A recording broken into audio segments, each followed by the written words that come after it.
ವಿದ್ಯಾರ್ಥಿಗಳೇ, ಗುರುರಾಯ ಟೀಚಿಂಗ್ ಅಕಾಡೆಮಿಗೆ ತಮಗೆಲ್ಲರಿಗೂ ಮತ್ತೊಮ್ಮೆ ಸ್ವಾಗತವನ್ನು ಕೋರ್ತಾ ನಾವು ಈ ದಿನ ಆ್ಯಸಿಡ್ಸ್ ಆ್ಯಂಡ್ ಬೇಸಸ್ ಬಗ್ಗೆ ತಿಳಿದುಕೊಳ್ಳೋಣ. ಆ್ಯಸಿಡ್ ಬೇಸಸ್ ಬಗ್ಗೆ ತಿಳಿದುಕೊಳ್ಳೋಕ್ಕಿಂತ ಮುಂಚೆ ನನ್ನ ಚಾನಲ್ನ ಯಾರು ಸಬ್ಸ್ಕ್ರೈಬ್ ಮಾಡಿಲ್ವೋ ದಯವಿಟ್ಟು ಸಬ್ಸ್ಕ್ರೈಬ್ ಮಾಡ್ಕೊಳ್ಳಿ ಅಂತ ಹೇಳ್ತಾ will directly go to introduction part of acids and bases. ಏನು ಆ್ಯಸಿಡ್ಸ್ ಆ್ಯಂಡ್ ಬೇಸಸ್ ಅಂದರೆ ಏನು? ನಾವು ಊಟ ಮಾಡಬೇಕಾದ್ರೆ ಕೆಲವೊಂದು ಸರಿ ಊಟ ಖಾರ ಆಗಿದೆ, ಹುಳಿ ಆಗಿದೆ, ಸಪ್ಪೆ ಆಗಿದೆ ಅಂತ ಹೇಳ್ತೀವಿ. ಅದಕ್ಕೆಲ್ಲ ಕಾರಣ ಆ್ಯಸಿಡ್ ಮತ್ತು ಬೇಸ್ಗಳು. The sour and bitter taste of the food are due to acids and bases are present in them. ನಾವು ಊಟ ಏನು ಮಾಡ್ತೀವಲ್ಲ ಅದರ ಪ್ರತಿಯೊಂದು ರುಚಿಗೂ ಕಾರಣವೇ ಆ್ಯಸಿಡ್ ಮತ್ತು ಬೇಸು. ಈ ಆ್ಯಸಿಡ್ ಹುಳಿಯಾಗಿರ್ತವೆ, ಆಮೇಲೆ ಬ್ಲೂ ಲಿಟ್ಮಸ್ನ ರೆಡ್ಡಿಗೆ ಕನ್ವರ್ಟ್ ಮಾಡುತ್ತೆ. ಈ ಲಿಟ್ಮಸ್ ಅನ್ನೋದೇನು? ಲಿಟ್ಮಸ್ ಸೊಲ್ಯೂಷನ್ ಒಂದು purple dye which is extracted from lichen ಅನ್ನೋ ಒಂದು ಪ್ಲ್ಯಾಂಟಿಂದ ಅದನ್ನು ಎಕ್ಸ್ಟ್ರಾಕ್ಟ್ ಮಾಡಿರ್ತೀವಿ. ಅದು ಕಿಂಗ್ಡಮ್ ಥ್ಯಾಲೋಫೈಟಾಗಿ ಸೇರಿರುವಂಥ ಒಂದು plant. When litmus solution is neither acidic not basic, it's colour is purple. ಯಾವಾಗ ಲಿಟ್ಮಸ್ ಸೊಲ್ಯೂಷನು ಆ್ಯಸಿಡು ಅಲ್ವೋ ಬೇಸಿಕ್ಕು ಅಲ್ವೋ ಅಂದರೆ ನ್ಯೂಟ್ರಲ್ ಆಗಿರುತ್ತೋ ಆಗ ಅದರ ಕಲರು ಪರ್ಪಲ್ ಆಗಿರುತ್ತೆ. ನಾವು ಆ್ಯಸಿಡ್ ಮತ್ತು ಬೇಸನ್ನು ಲಿಟ್ಮಸ್ ಸೊಲ್ಯೂಷನ್ ಯೂಸ್ ಮಾಡಿಕೊಂಡೇ ಟೆಸ್ಟ್ ಮಾಡ್ಬೋದಾ? ಇಲ್ಲ, ಅದನ್ನು ಬಿಟ್ಟು ಕೆಲವೊಂದು natural materials like red cabbage, leaves, turmeric, colored petals of some flowers such as hydrangea, pitania, geranium, ಇವೆಲ್ಲದ ಸಹಾಯದಿಂದನೂ ಕೂಡ ನಾವು whether the solution is acid or base ಅನ್ನೋದನ್ನು ಕೂಡ ನಾವು ಐಡೆಂಟಿಫೈ ಮಾಡ್ಬೋದು. ಈಗ ಪ್ರಾಪರ್ಟೀಸ್ ಆಫ್ ಆ್ಯಸಿಡ್ಸು. ಈ ಆ್ಯಸಿಡ್ ಅನ್ನೋ ಪದನ ನಾವು ಲ್ಯಾಟಿನ್ ವರ್ಡ್ ಆ್ಯಸಿಡಸ್ ಅನ್ನೋ ಅದರಿಂದ ಎಕ್ಸ್ಟ್ರಾಕ್ಟ್ ಮಾಡಿದ್ದೀವಿ. ಅದರ ಅರ್ಥ ಹುಳಿ ಅಂತ, which means sour. Acids of sour in taste, they turn blue litmus solution to red. ಅಂದರೆ ಅವು ಹುಳಿಯಾಗಿರ್ತವೆ, ಬ್ಲೂ ಲಿಟ್ಮಸ್ ಸೊಲ್ಯೂಷನ್ನ ಕೆಂಪು ಬಣ್ಣಕ್ಕೆ ಕನ್ವರ್ಟ್ ಮಾಡ್ತವೆ. ಇವುಗಳನ್ನು ನೀರಿನಲ್ಲಿ ಹಾಕಿದಾಗ when they are added into aqueous solution, ಆ್ಯಸಿಡ್ನ ನೀರಿನಲ್ಲಿ ಹಾಕಿದಾಗ ದೇ ಗಿವ್ H+ ಅಯಾನ್ಸ್. ಆ್ಯಸಿಡಲ್ಲಿ ಬೇರೆ ಬೇರೆ ಥರ ಇದೆ. ಸ್ಟ್ರಾಂಗ್ ಆ್ಯಸಿಡ್ಸ್ ಇದೆ, ವೀಕ್ ಆ್ಯಸಿಡ್ಸ್ ಇದೆ, ಕಾನ್ಸಂಟ್ರೇಟೆಡ್ ಆ್ಯಸಿಡ್ಸ್ ಇದೆ ಮತ್ತು ಡೈಲ್ಯೂಟ್ ಆ್ಯಸಿಡ್ಸ್ ಇದೆ. ಸ್ಟ್ರಾಂಗ್ ಆ್ಯಸಿಡ್ ಅಂತ ಯಾಕೆ ಕರಿತೀವಿ? ಸ್ಟ್ರಾಂಗ್ ಆ್ಯಸಿಡ್ಸ್ ಅಂದರೆ ಇವುಗಳನ್ನು ನೀರಿನಲ್ಲಿ ಹಾಕಿದಾಗ ಅದರಲ್ಲಿರುವಂಥ ಎಲ್ಲ H+ ಅಯಾನ್ಸ್ನ ಕಂಪ್ಲೀಟಾಗಿ ನೀರಿನಲ್ಲಿ ಡಿಸೋಸಿಯೇಟ್ ಮಾಡೋದಕ್ಕೆ ಇವುಗಳನ್ನು ಸ್ಟ್ರಾಂಗ್ ಆ್ಯಸಿಡ್ಸ್ ಅಂತ ಕರಿತೀವಿ. ಎಕ್ಸಾಂಪಲು ಹೈಡ್ರೋಕ್ಲೋರಿಕ್ ಆ್ಯಸಿಡ್ ಇದೆ, ಸಲ್ಫ್ಯೂರಿಕ್ ಆ್ಯಸಿಡ್ ಇದೆ ಮತ್ತು ನೈಟ್ರಿಕ್ ಆ್ಯಸಿಡ್ ಇದೆ. ವೀಕ್ ಆ್ಯಸಿಡ್ಸು ಕೂಡ ಆ್ಯಸಿಡ್ಸೇ, ಆದರೆ when they are added into aqueous solution they do not completely dissociate the H+ ions. H+ ಅಯಾನ್ಸ್ನ ಕಂಪ್ಲೀಟಾಗಿ ಡಿಸೋಸಿಯೇಟ್ ಮಾಡಲ್ಲ, ಬದಲಾಗಿ ಅದರಿರುವಂಥ ಕೆಲವೊಂದು H+ ಅಯಾನ್ಸ್ನ ಮಾತ್ರ ನೀರಿನಲ್ಲಿ ಬಿಡುಗಡೆ ಮಾಡೋದಕ್ಕೆ ಇವುಗಳನ್ನು ವೀಕ್ ಆ್ಯಸಿಡ್ ಅಂತ ಕರಿತೀವಿ. Example citric acid, oxalic acid, lactic acid. Oxalic acid ಟೊಮಾಟೊಲಿರುತ್ತೆ, ಲ್ಯಾಕ್ಟಿಕ್ ಆ್ಯಸಿಡು ಹಾಲಿನಲ್ಲಿರುತ್ತೆ.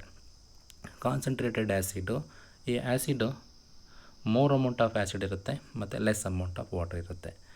ಕಾನ್ಸಂಟ್ರೇಟೆಡ್ ಆ್ಯಸಿಡ್ಗಳನ್ನು ನಾವು ಟಚ್ ಮಾಡಬೇಕಾದ್ರೆ ಹುಷಾರಾಗಿ ಟಚ್ ಮಾಡಬೇಕು, ಯಾಕಂದರೆ they may cause harmful effects. Dilute ಆ್ಯಸಿಡ್ಸಲ್ಲಿ ಜಾಸ್ತಿ ನೀರಿರುತ್ತೆ, ಕಡಿಮೆ ಪ್ರಮಾಣದ ಆ್ಯಸಿಡ್ ಇರುತ್ತೆ. Next properties of bases. ಹೇಗೆ ಆ್ಯಸಿಡ್ಸ್ ಸಾರ್ ಟೇಸ್ಟ್ ಇರುತ್ತೋ ಬೇಸಸ್ಗೂ ಬಿಟರ್ ಟೇಸ್ಟ್ ಇರುತ್ತೆ, ಅಂದರೆ ಕಹಿಯಾಗಿರ್ತವೆ. ಆಮೇಲೆ ಸ್ವಲ್ಪ ಸೋಪಿ ಇನ್ ಟಚ್, ಸೋಪನ್ನ ಮುಟ್ಟಿದಾಗ ಹೇಗೆ ಫೀಲ್ ಆಗುತ್ತೋ ಹಾಗೆ ಸೋಪಿ ಟಚ್ ಇರುತ್ತೆ. ಆಮೇಲೆ ಆ್ಯಸಿಡ್ಸು ಬ್ಲೂ ಲಿಟ್ಮಸ್ನ ರೆಡ್ಡಿಗೆ ಕನ್ವರ್ಟ್ ಮಾಡಿದರೆ ಬೇಸಸ್ಸು ರೆಡ್ ಲಿಟ್ಮಸ್ ಸೊಲ್ಯೂಷನ್ನ ಬ್ಲೂಗೆ ಕನ್ವರ್ಟ್ ಮಾಡ್ತವೆ.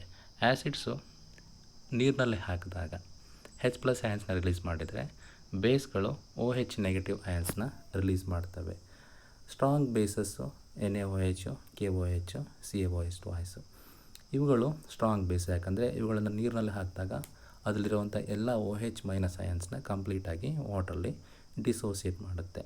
ವೀಕ್ ಬೇಸು NH3OH ಕೊಟ್ಟಿದ್ದೀನಿ, ಅಮೋನಿಯಂ ಹೈಡ್ರಾಕ್ಸೈಡು. ಇದು ಯಾಕೆ ವೀಕ್ ಬೇಸ್ ಅಂದರೆ ಅದರಲ್ಲಿರುವಂಥ ಎಲ್ಲ OH- ಅಯಾನ್ಸ್ನ ನೀರಿನಲ್ಲಿ ಅದು ರಿಲೀಸ್ ಮಾಡಲ್ಲ. ಆದರೆ ಕೆಲವೊಂದು ಬೇಸ್ಗಳಿದೆ, ಅವು ನೀರಿನಲ್ಲಿ ಕರಗಿ ಹೋಗ್ತವೆ. The bases which are soluble in water are called as ಆಲ್ಕಲೀಸ್. ಕೆಲವೊಂದು ಬೇಸ್ಗಳು ನೀರಿನಲ್ಲಿ ಹಾಕಿದಾಗ ಕರಗಿ ಹೋಗ್ತವೆ, ಅವುಗಳಿಗೆ ನಾವು ಆಲ್ಕಲೀಸ್ ಅಂತ ಕರಿತೀವಿ. Examples sodium hydroxide, potassium hydroxide, calcium hydroxide.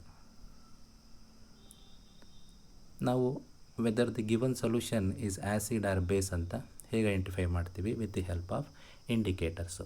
Indicators ಅಂದರೆ ಯಾವ ಸಬ್ಸ್ಟೆನ್ಸು ಆ್ಯಸಿಡ್ ಅಥವಾ ಬೇಸಲ್ಲಿ ಹಾಕಿದಾಗ ಅದರ ಕಲರನ್ನು ಚೇಂಜ್ ಮಾಡ್ಬೋದು ಅಥವಾ ಅದರ ವಾಸನೆಯಲ್ಲಿ ಚೇಂಜ್ ಆಗ್ಬೋದು. The indicators are chemical substances which change their colour or smell in different types of substances. ಅಂದರೆ ಅವುಗಳನ್ನು ಆ್ಯಸಿಡ್ ಅಥವಾ ಬೇಸಲ್ಲಿ ಹಾಕಿದಾಗ ಒಂದು ಕಲರ್ ಚೇಂಜ್ ಆಗ್ಬೋದು ಅಥವಾ ಸ್ಮೆಲ್ ಕೂಡ ಚೇಂಜ್ ಆಗ್ಬೋದು. ಇಂಡಿಕೇಟರ್ಸಲ್ಲಿ 3 ಥರ ಇಂಡಿಕೇಟರ್ಸ್ ಇದೆ. ನ್ಯಾಚುರಲ್ ಇಂಡಿಕೇಟರ್ಸು, ಸಿಂಥೆಟಿಕ್ ಇಂಡಿಕೇಟರ್ಸ್ ಮತ್ತು ಓಲ್ಫ್ಯಾಕ್ಟರಿ ಇಂಡಿಕೇಟರ್ಸು. ನ್ಯಾಚುರಲ್ ಇಂಡಿಕೇಟರ್ಸ್ ಅಂದರೆ ನ್ಯಾಚುರಲ್ ಆಗಿ ಸಿಗುವಂಥ ಇಂಡಿಕೇಟರ್ಸ್ ಇವು, found in nature in plants. Example ಲಿಟ್ಮಸ್ಸು, red cabbage leaves, flowers of ಹೈಡ್ರೇಂಜಿ ಅಂದರೆ ದಾಸವಾಳದ ಹೂವು, ಮತ್ತು ಅರಿಶಿನ ಟರ್ಮೆರಿಕ್, ಇವೆಲ್ಲ ನ್ಯಾಚುರಲ್ ಆಗಿ ಸಿಗುವಂಥದ್ದು. Synthetic indicators, these are the chemical substances ಅಂದರೆ ಮ್ಯಾನ್ ಮೇಡ್ ಸಬ್ಸ್ಟೆನ್ಸ್ ಅಂತಾರು ಕೂಡ ಹೇಳ್ಬೋದು, which are prepared in laboratory. Example methyl orange, phenolphthalein. Olfactory indicators, ಈ ಇಂಡಿಕೇಟರ್ಸ್ ಏನು ಮಾಡ್ತವೆ, ಆ್ಯಸಿಡ್ ಅಥವಾ ಬೇಸಲ್ಲಿ ಹಾಕಿದಾಗ ಇವುಗಳ ಸ್ಮೆಲ್ ಏನಾಗುತ್ತೆ, ಚೇಂಜ್ ಆಗುತ್ತೆ. ಅದಕ್ಕೆ ಇದನ್ನು ಓಲ್ಫ್ಯಾಕ್ಟರಿ ಇಂಡಿಕೇಟರ್ಸ್ ಅಂತ ಕರಿತೀವಿ. ಇಲ್ಲಿ ಒಂದು ಬಾಕ್ಸ್ ಕೊಟ್ಟಿದ್ದೀನಿ, ಇಂಡಿಕೇಟರ್ಸ್ ಕೊಟ್ಟಿದ್ದೀನಿ, ಅದರ ಒರಿಜಿನಲ್ ಕಲರು. ಅದನ್ನು ಆ್ಯಸಿಡಲ್ಲಿ ಹಾಕಿದಾಗ ಏನಾಗುತ್ತೆ, ಬೇಸಲ್ಲಿ ಹಾಕಿದಾಗ ಏನಾಗುತ್ತೆ, ಆ್ಯಸಿಡಲ್ಲಿ ಹಾಕಿದಾಗ ಮತ್ತು ಬೇಸಲ್ಲಿ ಹಾಕಿದಾಗ ಏನಾಗುತ್ತೆ ಅಂತ ನೋಡುವ. ರೆಡ್ ಲಿಟ್ಮಸ್ಸು, ಒರಿಜಿನಲ್ ಕಲರು ರೆಡ್ ಆಗಿರುತ್ತೆ, ಆ್ಯಸಿಡಲ್ಲಿ ಹಾಕಿದಾಗ ಕಲರ್ ಚೇಂಜ್ ಆಗೋಲ್ಲ. ಮತ್ತು ಬೇಸಲ್ಲಿ ಹಾಕಿದಾಗ ಬ್ಲೂ ಆಗುತ್ತೆ. ಬ್ಲೂ ಲಿಟ್ಮಸ್ಸು, ಒರಿಜಿನಲ್ ಕಲರು ಬ್ಲೂ, ಆ್ಯಸಿಡಲ್ಲಿ ಹಾಕಿದಾಗ ರೆಡ್ ಕಲರಿಗೆ ಚೇಂಜ್ ಆಗುತ್ತೆ, ಬೇಸಲ್ಲಿ ಹಾಕಿದಾಗ ಕಲರ್ ಚೇಂಜ್ ಆಗೋಲ್ಲ. ಟರ್ಮರಿಕ್ಕು, ಒರಿಜಿನಲ್ ಕಲರ್ ಎಲ್ಲೋ ಇರುತ್ತೆ, ಆ್ಯಸಿಡಲ್ಲಿ ಹಾಕಿದಾಗ ನೋ ಚೇಂಜ್, ಅದೇ ಬೇಸ್ ಜೊತೆ ಇದ್ದಾಗ ರೆಡ್ಡಿಶ್ ಬ್ರೌನ್ ಆಗುತ್ತೆ. Red cabbage juice, original colour purple ಇರುತ್ತೆ, ಆ್ಯಸಿಡಲ್ಲಿ ಹಾಕಿದಾಗ ರೆಡ್ಡಿಶ್ ಆಗುತ್ತೆ, ಬೇಸಲ್ಲಿ ಹಾಕಿದಾಗ ಗ್ರೀನಿಶ್ ಎಲ್ಲೋ ಆಗುತ್ತೆ. ಫಿನಾಪ್ತಾಲಿನು ಕಲರ್ ಇಲ್ಲ, ಅದಕ್ಕೆ ಆ್ಯಸಿಡಲ್ಲಿ ಹಾಕಿದಾಗ ಕೂಡ ಕಲರ್ಲೆಸ್ ಇರುತ್ತೆ, ಅದೇ ಬೇಸಲ್ಲಿ ಹಾಕಿದಾಗ ಪಿಂಕ್ ಕಲರಿಗೆ ಚೇಂಜ್ ಆಗುತ್ತೆ. Methyl orange, original colour orange ಇರುತ್ತೆ, ಆ್ಯಸಿಡಲ್ಲಿ ಹಾಕಿದಾಗ ರೆಡ್ ಆಗುತ್ತೆ, ಬೇಸಲ್ಲಿ ಹಾಕಿದಾಗ ಎಲ್ಲೋ ಆಗುತ್ತೆ. ಆನಿಯನ್ ಮತ್ತು ವೆನಿಲಾಗೆ ಯಾವುದೇ ರೀತಿಯಾದ ಕಲರು ಅಂತ ನಾವು ಇಂಡಿಕೇಟ್ ಮಾಡಲ್ಲ.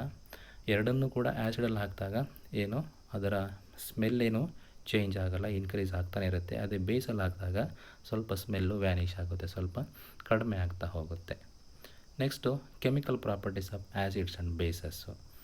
ಏನಾಗುತ್ತೆ, ಆ್ಯಸಿಡ್ಸು ಮೆಟಲ್ಸ್ ಜೊತೆ ರಿಯಾಕ್ಟ್ ಆದಾಗ ಏನಾಗುತ್ತೆ, ಬೇಸಸ್ಸು ಮೆಟಲ್ಸ್ ಜೊತೆ ರಿಯಾಕ್ಟ್ ಆದಾಗ ಏನಾಗುತ್ತೆ. Reaction of first property, chemical property acid and ಬೇಸಸ್ದು. Reaction of acid and bases with metals. Reaction of acids and bases with metal. Acid metal ಜೊತೆ ರಿಯಾಕ್ಟ್ ಆಗಬೇಕಾದ್ರೆ salt ಮತ್ತು ಹೈಡ್ರೋಜನ್ ಗ್ಯಾಸ್ನ ರಿಲೀಸ್ ಮಾಡುತ್ತೆ. ನೋಡಿ, acid react with metal to form metal salt and releases hydrogen gas. ಇದೊಂದು formula ಇದೆ, acid plus metal that gives salt and hydrogen gas. Example zinc ಗ್ರ್ಯಾನ್ಯೂಲ್ಸ್ನ hydrochloric acid ಜೊತೆ ಒಂದು ಟೆಸ್ಟ್ ಟ್ಯೂಬಲ್ಲಿ ಹಾಕಿ ನೋಡಿದಾಗ ಅದೇನು ಮಾಡುತ್ತೆ, ಜಿಂಕ್ ಕ್ಲೋರೈಡ್ನ ರಿಲೀಸ್ ಮಾಡುತ್ತೆ, ಜೊತೆಗೆ ಹೈಡ್ರೋಜನ್ ಗ್ಯಾಸನ್ನು ರಿಲೀಸ್ ಮಾಡುತ್ತೆ. ನಿಮಗೆ ಎಕ್ಸಾಮಲ್ಲಿ ಕೇಳ್ಬೋದು, ಆ್ಯಸಿಡು ಮೆಟಲ್ ಜೊತೆ ರಿಯಾಕ್ಟ್ ಮಾಡಿದಾಗ ರಿಲೀಸ್ ಆಗುವಂಥ ಗ್ಯಾಸ್ ಯಾವುದು ಅಂದರೆ ಹೈಡ್ರೋಜನ್ ಗ್ಯಾಸ್. ಅದೇ ಥರ ಬೇಸ್ಗಳು ಕೂಡ ಮೆಟಲ್ ಜೊತೆ ರಿಯಾಕ್ಟ್ ಮಾಡಿ ಹೈಡ್ರೋಜನ್ ಗ್ಯಾಸ್ನ ರಿಲೀಸ್ ಮಾಡುತ್ತೆ. Bases react with metal to evolve hydrogen gas. Also note that all metals do not react with bases. ನೋಡಿ, ಎಲ್ಲ ಮೆಟಲ್ಸು ಬೇಸ್ ಜೊತೆ ರಿಯಾಕ್ಟ್ ಮಾಡಲ್ಲ. ಕೆಲವೊಂದು ಮೆಟಲ್ಸ್ ಮಾತ್ರ ಬೇಸ್ ಜೊತೆ ರಿಯಾಕ್ಟ್ ಮಾಡುತ್ತೆ. ಎಂಥ metals, the metal must be more reactive than the metals present in the base for the reaction to takes place. ನೋಡಿ, ಆ ಬೇಸಲ್ಲಿ ಇರುವಂಥ ಮೆಟಲ್ಲುಕ್ಕಿಂತನೂ ನಾವು ಆ್ಯಡ್ ಮಾಡುವಂಥ ಮೆಟಲ್ಲು ಅದಕ್ಕಿಂತನೂ ಹೈಲಿ ರಿಯಾಕ್ಟಿವ್ ಇದ್ದಾಗ ಮಾತ್ರ ಆ ಬೇಸು ಆ ಮೆಟಲ್ ಜೊತೆ ರಿಯಾಕ್ಟ್ ಮಾಡುತ್ತೆ, ಇಲ್ಲ ಅಂದರೆ ರಿಯಾಕ್ಟ್ ಮಾಡೋದಿಲ್ಲ. Base plus metal that gives salt plus hydrogen gas. ಅಲ್ಲಿ ಡಿಸ್ಪ್ಲೇಸ್ಮೆಂಟ್ ರಿಯಾಕ್ಷನ್ ಡಿಸ್ಕಷನ್ ಮಾಡಬೇಕಾದ್ರೆ ಹೇಳಿದ್ದೆ, ಡಿಸ್ಪ್ಲೇಸ್ಮೆಂಟ್ ರಿಯಾಕ್ಷನಲ್ಲಿ highly reactive element less reactive ಎಲಿಮೆಂಟ್ನ ಡಿಸ್ಪ್ಲೇಸ್ ಮಾಡುತ್ತೆ. ಇಲ್ಲೂ ಕೂಡ ಆ ಬೇಸಲ್ಲಿರುವಂಥ ಮೆಟಲ್ಲು ಹೈಲಿ ರಿಯಾಕ್ಟಿವ್ ಇತ್ತು ನಾವು ಆ್ಯಡ್ ಮಾಡೋವಂಥದ್ದು, ಆಗ ಮಾತ್ರ ಅದು ರಿಯಾಕ್ಟ್ ಮಾಡುತ್ತೆ. ಹಾಗಾಗಿ ನಾವಿಲ್ಲಿ ಬೇಸ್ ಕೂಡ ಮೆಟಲ್ ಜೊತೆ ರಿಯಾಕ್ಟ್ ಮಾಡಿ ಸಾಲ್ಟ್ ಮತ್ತು ಹೈಡ್ರೋಜನ್ ಗ್ಯಾಸ್ನ ರಿಲೀಸ್ ಮಾಡುತ್ತೆ. ಇಲ್ಲೂ ಕೂಡ ಜಿಂಕು ಸೋಡಿಯಂ ಹೈಡ್ರಾಕ್ಸೈಡ್ ಜೊತೆ ರಿಯಾಕ್ಟ್ ಮಾಡಿ ಸೋಡಿಯಂ ಜಿಂಕೇಟ್ ಅನ್ನೋ ಒಂದು ಸಾಲ್ಟ್ ಮತ್ತು ಹೈಡ್ರೋಜನ್ ಗ್ಯಾಸ್ನ ರಿಲೀಸ್ ಮಾಡ್ತಾ ಇದೆ. ಹೈಡ್ರೋಜನ್ ಗ್ಯಾಸ್, ಇಲ್ಲಿ ರಿಲೀಸ್ ಆಗುವಂಥ ಹೈಡ್ರೋಜನ್ ಗ್ಯಾಸ್ನ released can be tested by bringing burning candle near the gas bubbles. ಇಲ್ಲಿ ಇವೆರಡೂ ರಿಯಾಕ್ಷನಲ್ಲಿ ರಿಲೀಸ್ ಆಗುವಂಥ ಹೈಡ್ರೋಜನ್ ಗ್ಯಾಸ್ನ ಟೆಸ್ಟ್ ಹೇಗೆ ಮಾಡ್ತೀವಿ ಅಂದರೆ, ಒಂದು ಬರ್ನಿಂಗ್ ಕ್ಯಾಂಡಲ್ನ ಹತ್ತಿರ ತೊಗೊಂಬರ್ತೀವಿ, ಒಂದು ಸೋಪಿ ಸೊಲ್ಯೂಷನ್ ಇರೋವಂಥ ಇದರಲ್ಲಿ ಕಲೆಕ್ಟ್ ಮಾಡ್ಕೊಂಡಿರ್ತೀವಿ, ಬಬಲ್ಸ್ ರೈಸ್ ಆಗ್ತಾ ಇರುತ್ತೆ. ಆ ಬಬಲ್ಸ್ ಹತ್ರ ನಾವು ಬರ್ನಿಂಗ್ ಕ್ಯಾಂಡಲ್ ತೊಗೊಂಬಂದರೆ ಅದು ಪಾಪ್ ಸೌಂಡ್ ಜೊತೆಗೆ ಬರ್ನ್ ಮಾಡುತ್ತೆ, ಬ್ರಸ್ಟ್ ಆಗುತ್ತೆ, ಪಾಪ್ ಸೌಂಡನ್ನ ಕ್ರಿಯೇಟ್ ಮಾಡುತ್ತೆ. ಹಾಗಾಗಿ ಎಕ್ಸಾಮಲ್ಲಿ ಪಾಪ್ ಸೌಂಡ್ ಕ್ರಿಯೇಟ್ ಮಾಡುವಂಥ ಗ್ಯಾಸ್ ಯಾವುದಂತಲೂ ಕೂಡ ನಿಮಗೆ ಕೇಳ್ಬೋದು. When they react with metals, acid ಆಗಿರ್ಬೋದು, ಬೇಸ್ ಆಗಿರ್ಬೋದು, ಮೆಟಲ್ ಜೊತೆ ರಿಯಾಕ್ಟ್ ಆದಾಗ ಹೈಡ್ರೋಜನ್ ಗ್ಯಾಸು ರಿಲೀಸ್ ಮಾಡುತ್ತೆ. ಹೈಡ್ರೋಜನ್ ಗ್ಯಾಸ್ನ ಟೆಸ್ಟ್ ಹೇಗೆ ಮಾಡ್ತೀವಿ, ಅದನ್ನು ಬರ್ನಿಂಗ್ ಕ್ಯಾಂಡಲ್ ಹತ್ತಿರ ತೊಗೊಂಬಂದಾಗ ಏನಾಗುತ್ತೆ, ಪಾಪ್ ಸೌಂಡನ್ನ ಕ್ರಿಯೇಟ್ ಮಾಡುತ್ತೆ. Next property, reaction of acids with metal carbonates and metal hydrogen carbonate. ಇಲ್ಲಿ 2 ಟೆಸ್ಟ್ ಟ್ಯೂಬಲ್ಲಿ ನಾವೇನು ಮಾಡಬೇಕು, ಒಂದರಲ್ಲಿ ಮೆಟಲ್ ಕಾರ್ಬೋನೇಟ್ ತೊಗೋಬೇಕು, ಇನ್ನೊಂದರಲ್ಲಿ ಹೈಡ್ರೋಜನ್ ಕಾರ್ಬೋನೇಟ್ ತೊಗೋಬೇಕು. ಆ್ಯಸಿಡ್ ವಿಲ್ ಬಿ ಕಾಮನ್, ಎರಡರಲ್ಲೂ ಕೂಡ ಹೈಡ್ರೋಕ್ಲೋರಿಕ್ ಆ್ಯಸಿಡ್ನ ಕಾಮನ್ ಆಗಿ ತಗೊತೀವಿ. So acid react with metal carbonates and metal hydrogen carbonate to form salt, carbon dioxide and water.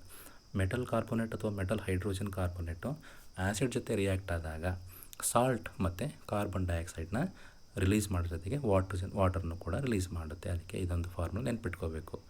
Reaction of acids with metal, ಈ ಆ್ಯಸಿಡ್ಗಳು ಮೆಟಲ್ ಕಾರ್ಬೋನೇಟ್ ಮತ್ತು metal hydrogen carbonate react ಮಾಡಿದಾಗ ಅವೇನು ರಿಲೀಸ್ ಮಾಡುತ್ತೆ, salt, carbon dioxide ಮತ್ತು ವಾಟರ್ನ release ಮಾಡುತ್ತೆ. ಇಲ್ಲೊಂದು example, hydrochloric acid sodium carbonate react ಮಾಡ್ತಾಯಿದೆ, ಸಾಲ್ಟ್ ಕೊಡ್ತಾಯಿದೆ, ಕಾರ್ಬನ್ ಡೈಆಕ್ಸೈಡ್ ಕೊಡ್ತಾಯಿದೆ ಮತ್ತು ವಾಟರ್ನ ಕೊಡ್ತಾಯಿದೆ. ಮತ್ತು ಇನ್ನೊಂದು ರಿಯಾಕ್ಷನ್ನು, ಹೈಡ್ರೋಕ್ಲೋರಿಕ್ ಆ್ಯಸಿಡ್ ಇದೆ, ಜೊತೆಗೆ ಹೈಡ್ರೋಜನ್ ಕಾರ್ಬೋನೇಟ್ ಇದೆ, ಸೋಡಿಯಂ ಹೈಡ್ರೋಜನ್ ಕಾರ್ಬೋನೇಟ್ ಇದೆ, ಅದು ಸಹ ಒಂದು ಸಾಲ್ಟು, ಕಾರ್ಬನ್ ಡೈಆಕ್ಸೈಡ್ ಮತ್ತು ವಾಟರ್ನ ರಿಲೀಸ್ ಮಾಡ್ತಾ ಇದೆ. ಈ ಎರಡೂ ರಿಯಾಕ್ಷನಲ್ಲಿ ರಿಲೀಸ್ ಆಗುವಂಥ ಕಾರ್ಬನ್ ಡೈಆಕ್ಸೈಡ್ನ ಹೇಗೆ ಟೆಸ್ಟ್ ಮಾಡ್ತೀವಿ ಅಂದರೆ, by passing it through lime water. ಸುಣ್ಣದ ನೀರಿನ ಮುಖಾಂತರ ಈ ಕಾರ್ಬನ್ ಡೈಆಕ್ಸೈಡ್ನ ಪಾಸ್ ಮಾಡ್ತೀವಿ. ಈ ಸುಣ್ಣದ ನೀರಿನ ಮುಖಾಂತರ ಕಾರ್ಬನ್ ಡೈಆಕ್ಸೈಡ್ನ ಪಾಸ್ ಮಾಡಿದಾಗ it turns lime water Milky, ಒಂಥರ ಹಾಲಿನ ಬಣ್ಣಕ್ಕೆ ಚೇಂಜ್ ಆಗುತ್ತೆ. Calcium hydroxide plus CO2 that gives CaCO3. ಇದನ್ನು ಲೈಮ್ ಸ್ಟೋನ್ ಅಂತ ಕರಿತೀವಿ. ಕ್ಯಾಲ್ಸಿಯಂ ಕಾರ್ಬೋನೇಟ್ ಮತ್ತು ವಾಟರ್ ರಿಲೀಸ್ ಆಗುತ್ತೆ. ಇದ್ರ ಜೊತೆ ನಾವು ಇಲ್ಲಿ ಈ ಕ್ಯಾಲ್ಸಿಯಂ ಕಾರ್ಬೋನೇಟ್ ಮತ್ತು ವಾಟರ್ ಜೊತೆಗೆ ಎಕ್ಸಸ್ ಆಗಿರೋಂಥ ಕಾರ್ಬನ್ ಡೈಆಕ್ಸೈಡ್ನ ಪಾಸ್ ಮಾಡಿದರೆ ಅಲ್ಲಿರುವಂಥ ಮಿಲ್ಕಿ ಕಲರ್ ಏನಾಗುತ್ತೆ, ಡಿಸಪಿಯರ್ ಆಗುತ್ತೆ. ಆ ರಿಯಾಕ್ಷನ್ನು ಕೂಡ ಇಲ್ಲಿ ಕೊಟ್ಟಿದ್ದೀನಿ. ಕ್ಯಾಲ್ಸಿಯಂ ಕಾರ್ಬೋನೇಟು, ಕಾರ್ಬನ್ ಡೈಆಕ್ಸೈಡು ಮತ್ತು water that gives calcium hydrogen carbonate. ಆದರೆ ಈ ಎಲ್ಲ ಮೆಟಲ್ಸು, ಎಲ್ಲ ಆ್ಯಸಿಡ್ಸ್ ಮತ್ತು ಬೇಸಸ್ಸು ಮೆಟಲ್ ಕಾರ್ಬೋನೇಟ್ ಮತ್ತು ಮೆಟಲ್ ಹೈಡ್ರೋಜನ್ ಕಾರ್ಬೋನೇಟ್ ಜೊತೆ ರಿಯಾಕ್ಟ್ ಆಗಬೇಕು ಅಂತಿಲ್ಲ. ಇಲ್ಲಿ ಆ್ಯಸಿಡ್ಸ್ಗಳು ಮಾತ್ರ ಮೆಟಲ್ ಕಾರ್ಬೋನೇಟ್ಸ್ ಮತ್ತು ಮೆಟಲ್ ಹೈಡ್ರೋಜನ್ ಕಾರ್ಬೋನೇಟ್ಸ್ ಜೊತೆ ರಿಯಾಕ್ಟ್ ಆಗುತ್ತೆ. ಆದರೆ bases do not react with metal carbonates and metal hydrogen carbonate. ಬೇಸ್ಗಳು ಮೆಟಲ್ ಕಾರ್ಬೋನೇಟ್ ಜೊತೆ ಆಗಲಿ ಮೆಟಲ್ ಹೈಡ್ರೋಜನ್ ಕಾರ್ಬೋನೇಟ್ ಜೊತೆ ಆಗಲಿ ರಿಯಾಕ್ಷನ್ ಮಾಡೋದಿಲ್ಲ. ಹಾಗಾಗಿ ಬೇಸ್ಗಳು there is no reaction with metal carbonates and metal hydrogen carbonates. Next property, reaction of acids and bases with each other.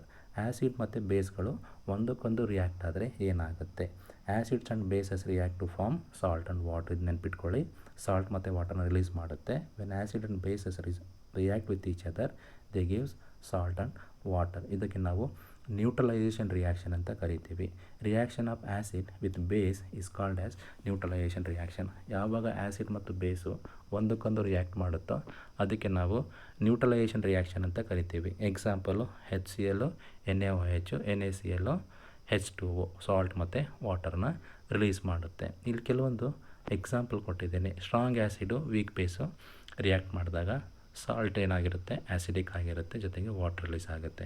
Weak acid strong base react ಮಾಡಿದಾಗ salt basic ಆಗಿರುತ್ತೆ, ಜೊತೆಗೆ water release ಆಗುತ್ತೆ.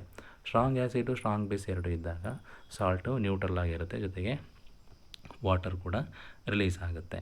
Weak acid weak base ಇದ್ದಾಗ ಆಗಲೂ ಕೂಡ salt ಏನಾಗಿರುತ್ತೆ, neutral salt ಆಗುತ್ತೆ, ಜೊತೆಗೆ ವಾಟರು ರಿಲೀಸ್ ಮಾಡುತ್ತೆ.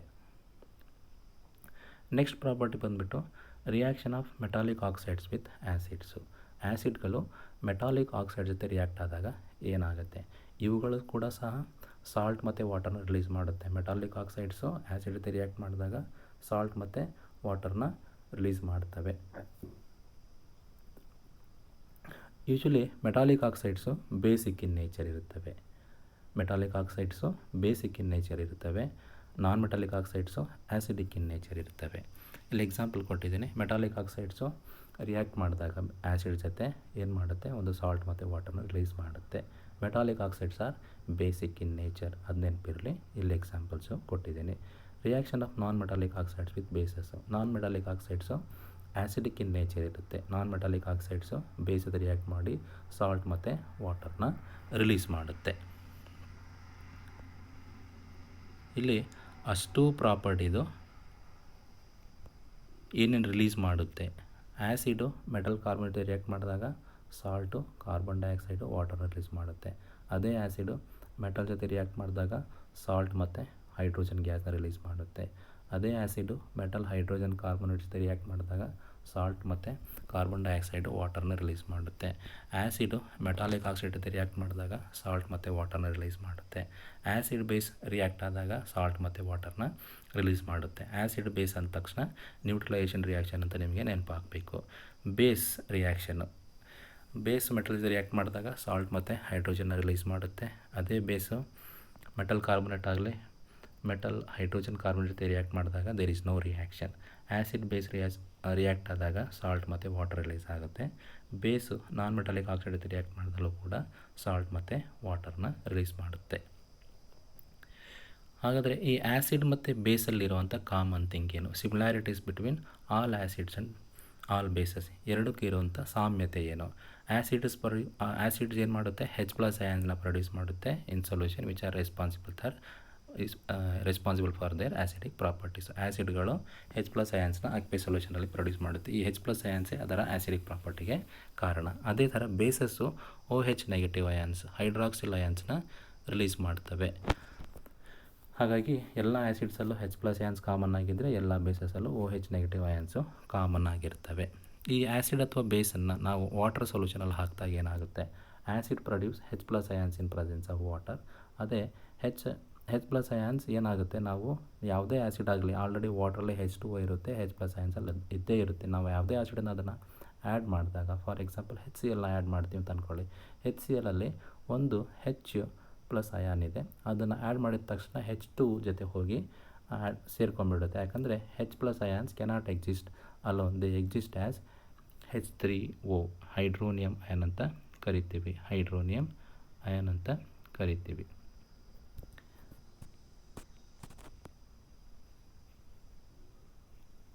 ಹೈಡ್ರೋನಿಯಂ ಅಯಾನ್ ಅಂತಲೇ ಕರಿತೀವಿ. ನೀರಿನಲ್ಲಿ ಹಾಕಿದ ತಕ್ಷಣ ಅವೇನು ಮಾಡುತ್ತೆ? ಸಿಂಗಲ್ ಆಗಿರೋದಿಲ್ಲ, ಬದಲಾಗಿ ಅದರಲ್ಲಿರುವಂಥ H+ ಅಯಾನ್ ಜೊತೆ ಹೋಗಿ ಸೇರ್ಕೊಂಡ್ಬಿಡುತ್ತೆ.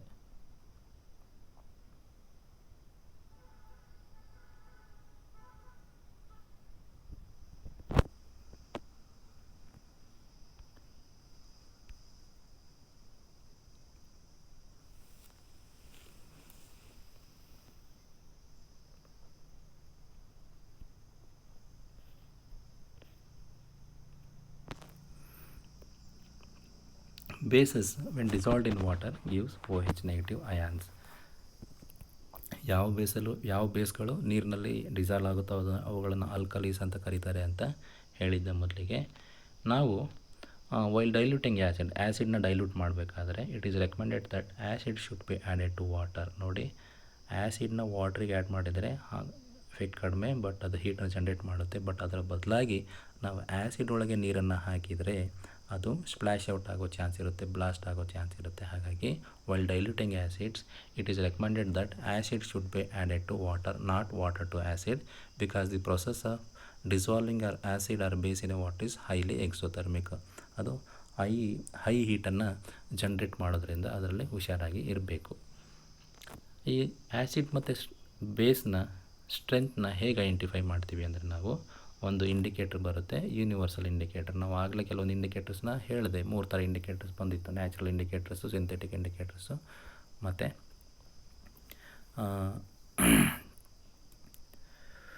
Strength of acids or base can be estimated using universal indicator.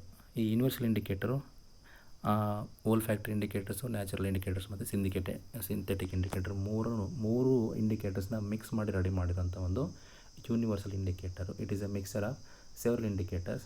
It shows different colours and different concentration of H+ ions in the ಸೊಲ್ಯೂಷನಲ್ಲಿರುವಂಥ H+ ಅಯಾನ್ಸ್ನ ಆಧಾರದ ಮೇಲೆ ವೆದರ್ ದಿ ಸೊಲ್ಯೂಷನ್ ಇಸ್ ಆ್ಯಸಿಡಿಕೋ, ಬೇಸೋ, ನ್ಯೂಟ್ರಲ್ ಅಂತ identify ಮಾಡುವಂಥ ಒಂದು ಯೂನಿವರ್ಸಲ್ ಇಂಡಿಕೇಟರ್. ಹಾಗಾದರೆ ನಮ್ಮ ಹತ್ರ ಇರುವಂಥ ಒಂದು ಯೂನಿವರ್ಸಲ್ ಇಂಡಿಕೇಟರ್ ಯಾವುದು? ಅದನ್ನು ನಾವು pH ಸ್ಕೇಲ್ ಅಂತ ಕರಿತೀವಿ. Scale for measuring H+ ion in concentration in a solution. ಇಲ್ಲಿ ಆ ಒಂದು ಸೊಲ್ಯೂಷನಲ್ಲಿ ಎಷ್ಟು H+ ಅಯಾನ್ ಕಾನ್ಸಂಟ್ರೇಷನ್ ಇದೆ ಅನ್ನೋದನ್ನ ಈ ಒಂದು pH ಸ್ಕೇಲು ನಮಗೇನು ಮಾಡುತ್ತೆ ತೋರಿಸುತ್ತೆ. P in pH stands for potential German word which means power of hydrogen ಅಂತ.